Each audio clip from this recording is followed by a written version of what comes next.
In our last lesson, we looked at one-step equations to help learn the algebra steps required to isolate the variable. And today we're going to step it up to two-step equations. So a two-step equation is an algebraic equation that you can solve in two steps. Once you have solved it, you have found the value of the variable that makes the equation true. The steps that you follow will be the same. Okay, the first thing that you will always do in a two-step equation is isolate the variable term by creating a zero pair with the constant. After that, you're going to find the value of one variable either by multiplying or by dividing. Okay, and it's very important to remember your equation's golden rule. You need to keep the equation balanced. And the way that you do that, do to one side of the equation exactly what you did to the other side. To the other side. Okay, whatever you do on one side of the equal sign, you're going to do the same exact thing on the other side. So if we take a look at our first two-step equation, all right, it says in example number 1, 2n plus 8 is equal to 14.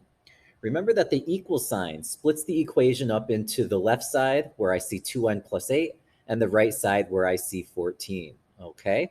The variable term is on the left-hand side of the equal sign. The variable term is that 2n. All right, the variable term, though, is not alone on the left-hand side. There's this constant of 8 that's on the same side with it. The first thing that we need to do is isolate the variable term by creating a zero pair with the constant. Okay, so since the constant on the left-hand side is a positive 8, the way that I'm going to create a zero pair there is by subtracting 8. And remember the golden rule, do the one side exactly what you did to the other side. Since I subtracted by 8 on the left side of the equal sign, I'm going to subtract by 8 on the right side of the equal sign.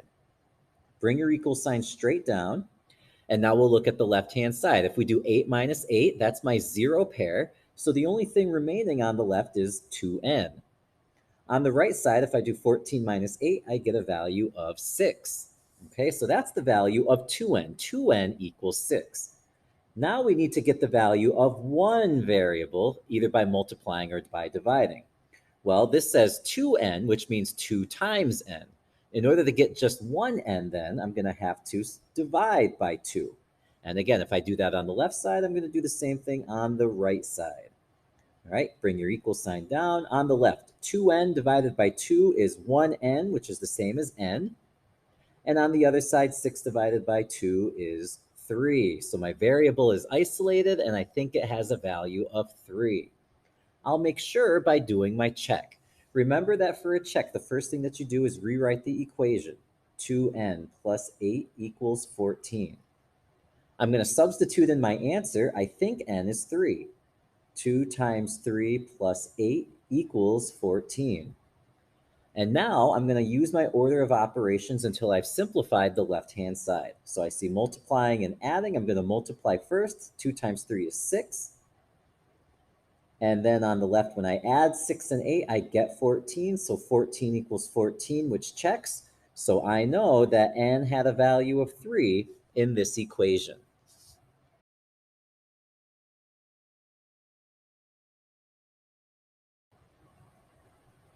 In example number 2, the equation says negative 3n plus 9 equals 15.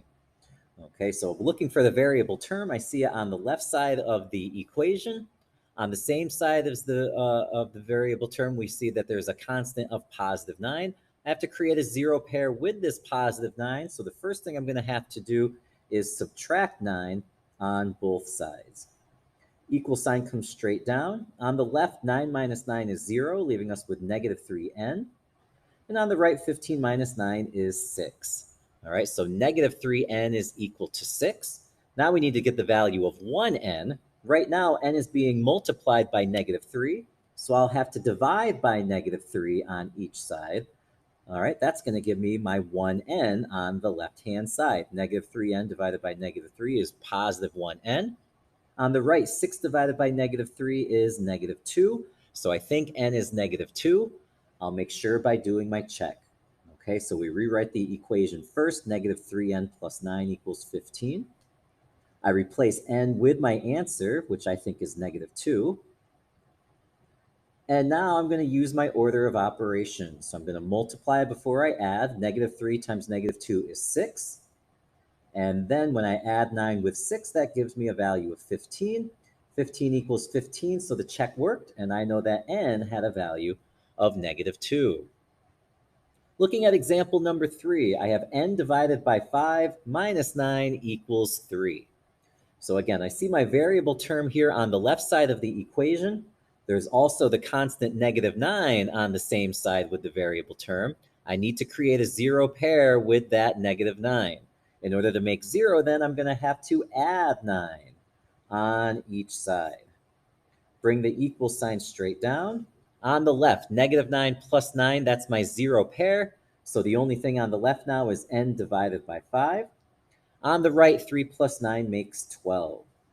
So now I have n divided by 5 equals 12. I need to get the value of 1n, however. Right now, n is being divided by 5. So to undo that, I'm going to have to multiply both sides by 5. Okay, bring the equal sign straight down.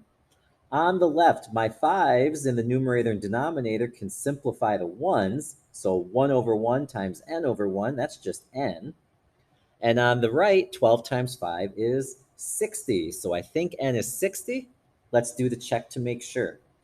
N divided by 5 minus 9 equals 3. Replace n with 60 because that's what we think the answer is. All right, use order of operations. I will divide before I subtract.